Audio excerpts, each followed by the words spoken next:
Welcome to this course, Process Approaches to Consciousness. I'm Matt Siegel, and I'll be facilitating our inquiry into the causes and conditions of consciousness.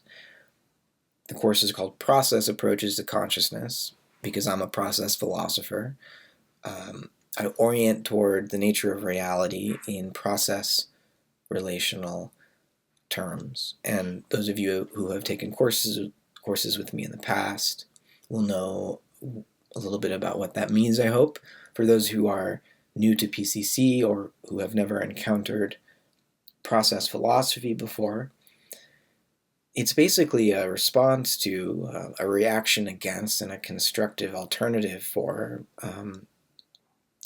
what's called substance property philosophy. And it's basically all of philosophy, or the mainstream, the dominant strain of philosophy going back to Aristotle, say. And it's a form of metaphysics, substance ontology, or substance property ontology, is a sort of metaphysics that comes, I think, naturally to the human mind, mostly because of the grammar of our language. And I don't just mean English. I think the very nature of the subject-predicate structure of grammar, universally, almost, I'll say universally, there are always exceptions, but most language families have this structure such that there is a substance or a subject and a predicate, or things about the substance, qualities of it. And when we try to examine the nature of reality using the tools available to us, namely language with this subject-predicate grammar, reality tends to reveal itself to us in those terms. And a process approach looks at language, and here I'm inheriting, of course, Alfred North Whitehead, right? He says that the instrument of metaphysics is language itself, right? All sciences have instruments. Astronomers have telescopes of various kinds, and chemists have microscopes, and physicists have particle colliders, right? Metaphysics, it's a science. Its instrument is language, and with language it tries to experiment upon our conception of the world, because ultimately for language-using humans, the world is a conceptual construct. It's an idea. It's something that we have a view on, that we have ideas about, right? The world is not just a fact. The world is also a theory. Maybe we can say the world is a collection of facts, but to interpret, to understand that collection of facts, you need metaphysics, you need science. You need a way of seeing, you need a theory. And so the process approach says we should distrust this grammar of our language. We should try to conjure a more adequate language whose poetry is more resonant with the rhythms of things themselves rather than just abstract reflections about things. We can make our language more transparent to the creative process of reality. That was Whitehead's aim, and in this course, in approaching consciousness from a process relational point of view, what we're trying to do is criticize this idea that what the world is finally made of are substances with accidental or external relationships to one another, and saying instead that what reality finally is a nexus of events, a creative advance of a nexus of events, such that no two moments, no two events in this nexus, in this network or this medium, is the same, right? Every moment is new, and everything is connected to everything else. It doesn't mean everything is connected to everything else in the same way, right? As William James will explain to us, and we'll begin and end this course with William James, who was a major influence on Whitehead. Everything is connected to everything else, but in a kind of strung along way, as James puts it, in a way where things are connected to other things through each other, and there can be strings of relations where some things are more immediately related to certain other things and less immediately related to other things.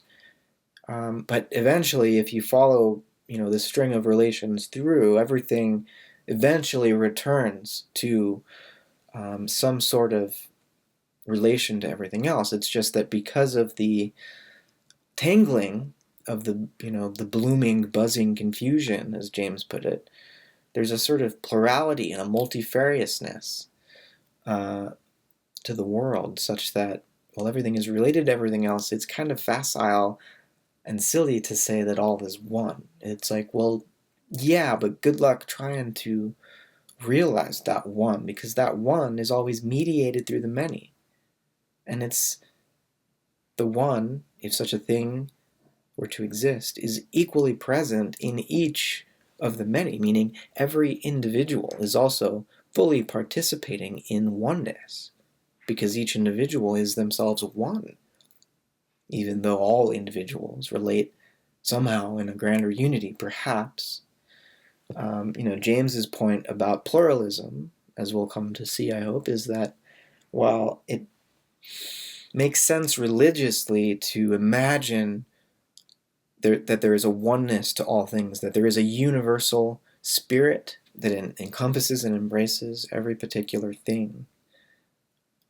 And James would say, we only reach that oneness through our relation to whatever is in front of us. And we have to be very careful not to bypass what is right in front of us, to rush to the one, when really what we need to deal with is the diversity, the uniqueness of what is right in front of us, the uniqueness of the concrete, the way that what arises in experience from moment to moment, what concresces, as Whitehead would say, is itself both universal and unique. It's, in a way, the incarnation of the universal into the unique.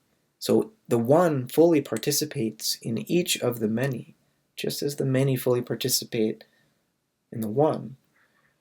And, to be a process philosopher is also to be a pluralist, because, again, each moment is new.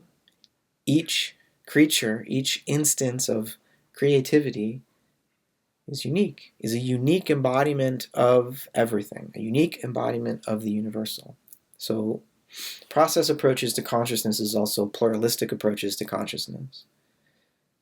The two go hand in hand, and that's why we're approaching consciousness from a process orientation, but also from a multidisciplinary set of perspectives, right? In this course, we're approaching consciousness from the perspective of theoretical biology, neuroscience, psychology, transpersonal theory, philosophy of mind, cognitive science, phenomenology. I try to bring it all together, all of these disciplines together, into a process relational philosophy, where we approach consciousness as not a mechanism to be explained, but a mystery to be experienced. And to experience that mystery scientifically, to experience it philosophically. We're engaging our conceptual capacities. We're engaging our capacity for thinking and for speaking and writing. Language is the instrument of metaphysics. We're experimenting upon the very medium through which we express ourselves in thought. And we're going to be doing this in an online environment where a lot of our exchange will be through text. But I want to encourage you to use your webcam to bring a more personal flavor to what it is that you're trying to articulate. Language is a sacrament, which is to say that when we speak with one another, we're trying to commune with spirit. And maybe spirit is just our sense of mutual understanding. Maybe spirit isn't some grand, divine, absolute consciousness. I mean, we like to think that sometimes we're able to understand each other, to connect with each other, to see the world with each other. To be conscious is always, well, I think what we're trying to rediscover, to break out of this Cartesian nightmare where we were separated, isolated, solipsistic egos. To break out of that nightmare, we're trying to rediscover consciousness as a shared experience. It's knowing with, right? Consciousness literally means to know with. And so we're trying to rediscover a way of understanding that we can hold in common, a common sense, if you will. We're trying to do that in a digital environment, but we have these tools at our disposal. We have the English alphabet, right, which I don't want to essentialize in any way, but that's the language that we're going to be engaging with in this course. We're engaging with the tradition of Western philosophy for the most part, though, Plato and Aristotle and the pre-Socratic philosophers going back to Parmenides and Heraclitus and the rest of them, they didn't think of themselves as Western, right? They were inheriting Eastern ideas, right? There's already an Indian influence on the Greek, the ancient Greek tradition.